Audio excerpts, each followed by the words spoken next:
When you sleep, you enter into another world. Beyond that world lies the doorway to nightmare.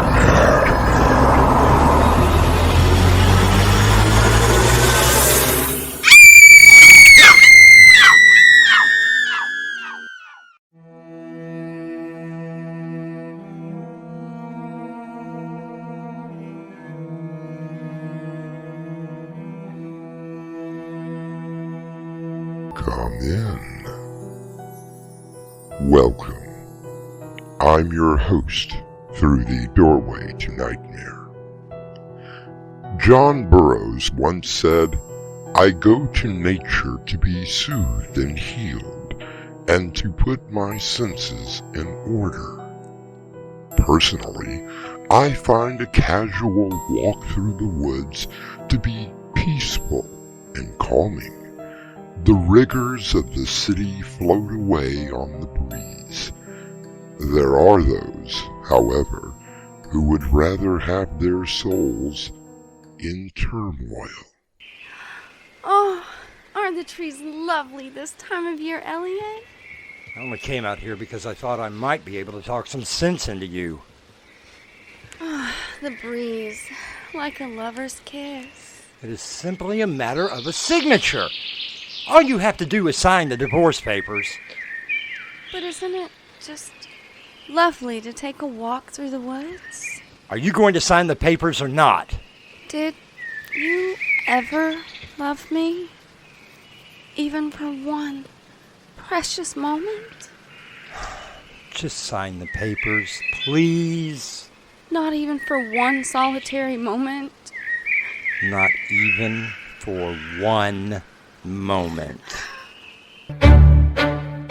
Our mystery drama, The Woods, The Wonderful Woods, was adapted from the short story and written especially for Doorway to Nightmare by Winslow, Swan, and stars McKenzie and Raymond Gibson.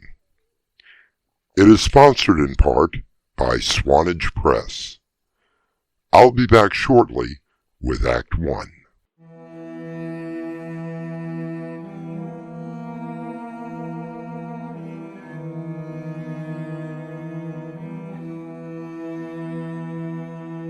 Between every two pines lies another world, wrote John Muir. Yes, a peaceful walk among the forest trees can lift one's spirits up and cleanse the soul. However, Elliot Marshall, successful businessman, has an entirely different reason for being in the wonderful woods. How's the new car? Driving like any custom Austin Martin. Of course, once you buy 3 of them, they pretty much are all the same. Elliot, you are impossible. You love me anyway. Yes, I do. Elliot, how long do you think this will take? Oh, all she has to do is sign the papers. It shouldn't take more than a couple of minutes. But why does she want to meet way out there? It's a pretty secluded spot for just signing divorce papers, don't you think? Beth, you know how she is. Always in the woods, collecting crystals, talking to plants and trees, all that hippie mumbo-jumbo garbage. I never could figure out her fascination with all of that junk. I just don't trust her. I promise, love, everything is going to be all right.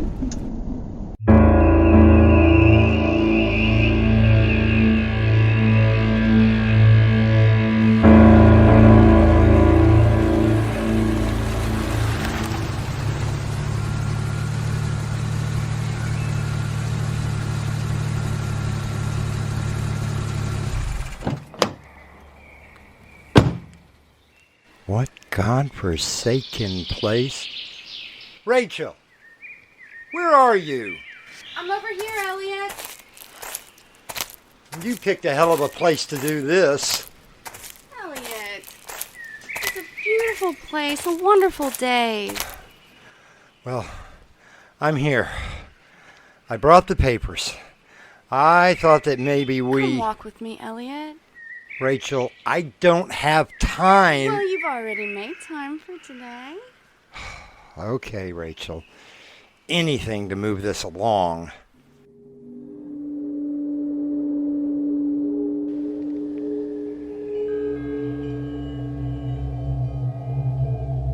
Oh, such a lonely little flower, growing all by itself. No other flowers wanted it, I guess. Damn it, Rachel, you know I hate being out here. Yes, I know. Your custom-made suit tells me that. I suppose they don't fare well out here. No, they don't. Just sign the papers. They're back at the car. One little signature, and then we can get on with our lives. Seems like you've already managed to do that. So, how is the business going? The business is going well. We just appropriated 3 new contracts. You mean you stole them, don't you? I won't dignify that with an answer. Yes, Rachel, the business is going quite well. Oh, that's so nice, Elliot. Look, I came all the way out here because you said that we should talk. Well, I don't want to talk. I want you to come back to my car so that you can put your signature on the dotted line. I've been more than fair with the settlement. Doesn't the sun look so beautiful through the trees? It makes such funny shadows on the path. I must admit, you are still good at doing that. What am I good at? Stalling. Is that what I'm good at, Elliot? Every time that we needed to discuss something important, you found such great ways to divert the subject. Oh, look! A butterfly! Just sign the damn papers. Elliot, did you know that if a person goes missing and they cannot find a body, that after 7 years the next of kin inherits the estate? Well, now what does that have to do with anything? I think I could wait 7 years. A solar year is 11. Not quite as long as that. I could do that.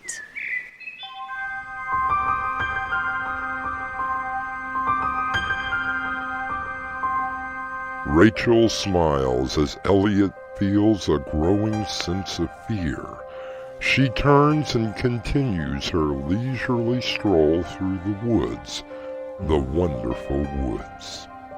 You stroll back here when I return with Act 2.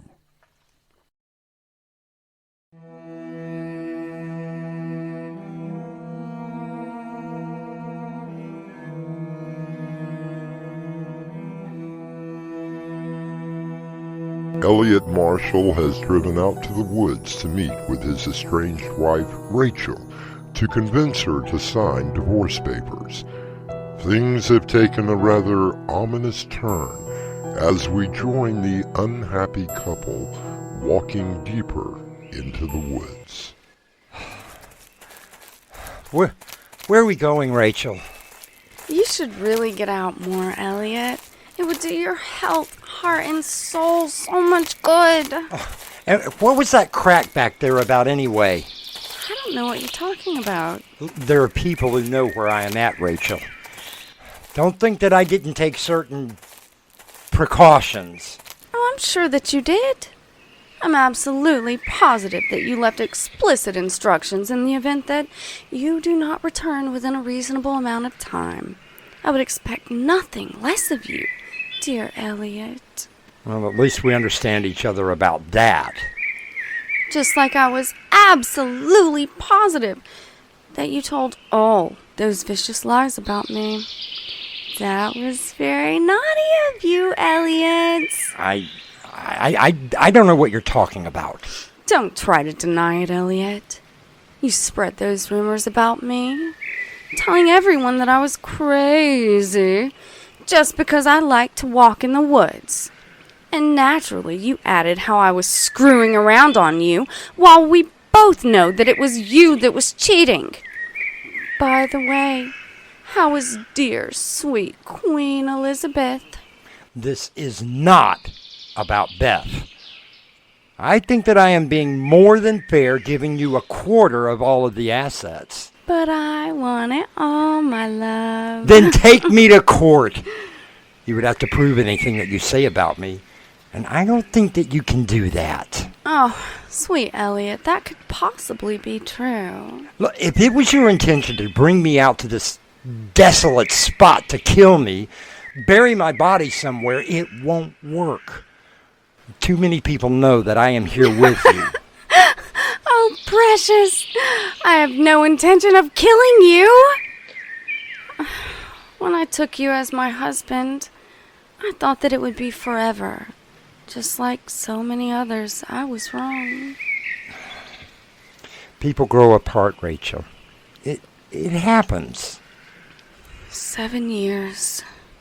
It is a long time, but I have waited much longer. Look, you have just as much money as I do. More.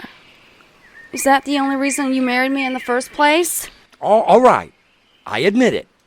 And why not? You have enough for several lifetimes. My attorneys did some checking on you. I'm sure that they did. And what did they find out? How old did you say that you were? Why don't you tell me? With the research that they did, they put you at around 347 years old. Now, we both know that that is impossible. I look rather well for a woman pushing 400. I would have to be a vampire or possibly a witch or sorceress. I was named after my grandmother. Maybe what you laughingly call your attorneys made a mistake. Maybe you are a witch. Elliot, don't be absurd. If I were a witch, don't you think that I would have been able to cast a spell over you and make you stay with me? I didn't say that you were very good at it. Oh, Elliot, you always could make me smile. Can we please stop this and just go sign the papers? Did you know that I own this entire section of the woods? No, I didn't. But then I didn't know about the villa in France, or the castle in England, or the several thousand acres on the East Coast. Hell, I should be suing you for support. My, you do have very thorough lawyers, don't you? Well, they certainly cost enough. I buy the acreage because I wish to preserve as much of the woods as I can. After all, they give us life on this tiny planet we call Mother Earth. But then, you wouldn't know anything about that. You always thought it was silly of me to walk amongst nature's giants, then to go to one of your cocktail parties and present myself as the proper wife. Those parties help to build the business. Forgive me if I do not share your peculiarities. Loving nature peculiar? What is so peculiar about feeling the cool, soft ground on your bare feet? Or the gentle kiss of the wind on your cheek? The sun just warming your entire body. You know, there was a time when I thought the little hippie act was cute. Now, all I want is for you to march yourself back to the car and sign. Not even as long as a solar cycle. Not really any time at all if you think about it. Oh, what the hell are you talking about? Elliot, tell me the truth. Did you ever really love me? Rachel, I never loved you. Courting you is almost an effort in futility. All the money that I spent on dates nearly drove me into bankruptcy. I had to marry you before I went completely broke. Oh, I do thank you for the startup money for the business. At least you were good for one thing. And when we made love, did you not love me then? I should be given an Academy Award for my performance. You would just lay there like a dead fish. I did all the work in that department. Why do you think that I wanted it to be over as quickly as possible? Oh, God. So, you never really loved me. No, Rachel. I never loved you.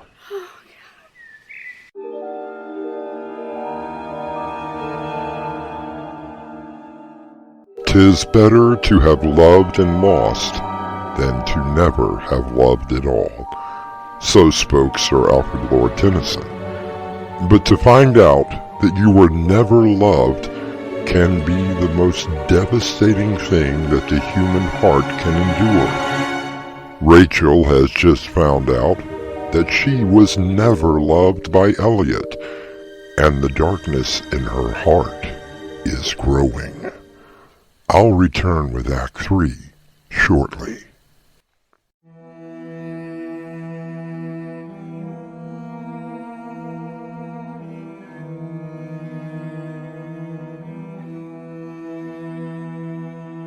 Elliot met his estranged wife, Rachel, in the woods that she loves so much, ostensibly to finalize their divorce. Rachel has just found out that Elliot never loved her. The news has come like a slap to the face. Her eyes grow cold and hard, and she points at Elliot and screams, You never loved me? I gave you my heart, my soul, and you never even wanted me? Oh, quit being hysterical. Did you honestly think for one moment that I ever loved you? No, I suppose not. I guess it was just simply wishful thinking on my part. You are plain, unrefined, and in general, a constant bore. Only 7 years. Where did that come from? You never loved me? You never loved me? But you will always be with me.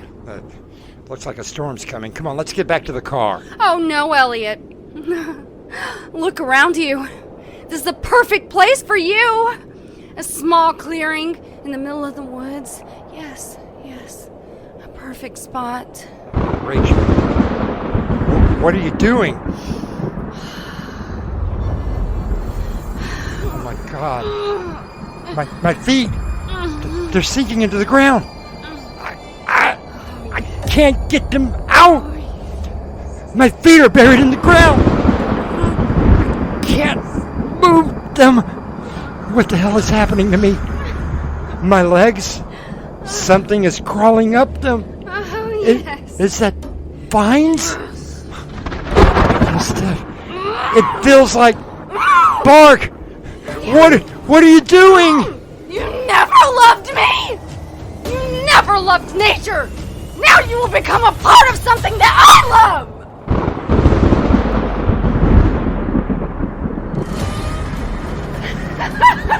My hands, they're covered in leaves. My God, I'm growing branches. Rachel, please stop. I loved you. I've always loved you. I never want to leave you. Oh God, my legs they're covered in tree bark. Please, Rachel, forget about the divorce. I swear, I swear with you.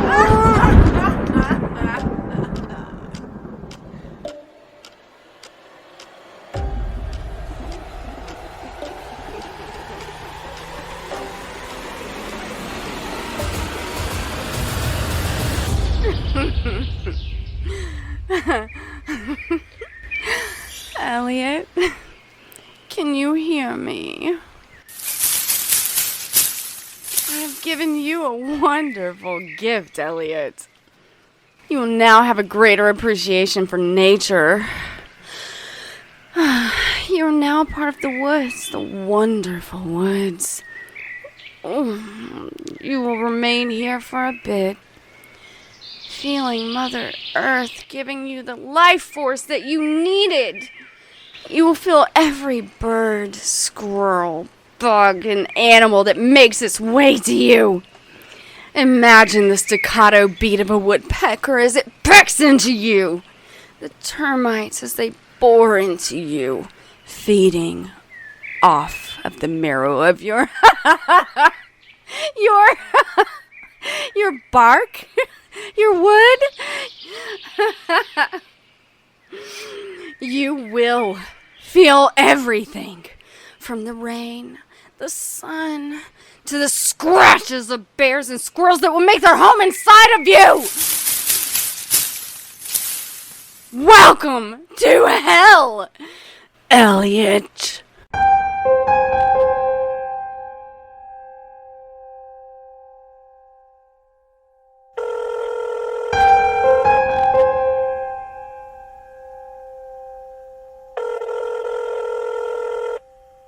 Tree service. How can I help you? Hi, do you do single tree removal? Why, yes, ma'am. Very good. I have just one tree that I wish to be cut down. Well, that ain't gonna be a problem. We can do it tomorrow if that's soon enough. Is it close to your house? Oh no, it's on some property a few miles outside the city. I have a friend who's going to be using the wood to make me a wardrobe. Would that be possible? Well, just give me the directions and we can deliver it to your friend. Now, do you take it all the way down to the roots? Like a stump removal so that it gets everything? Ma'am, when we get done, you won't know that a tree had ever been there. Okay, excellent. Just have them bring the paperwork and I shall be happy to sign on the dotted line. A few months later, a beautiful oak wardrobe was delivered to the home of Rachel. She keeps it clean and dust-free. She has been known to speak to it, gently, almost lovingly, as if it were someone that she knew intimately. I'll be back shortly.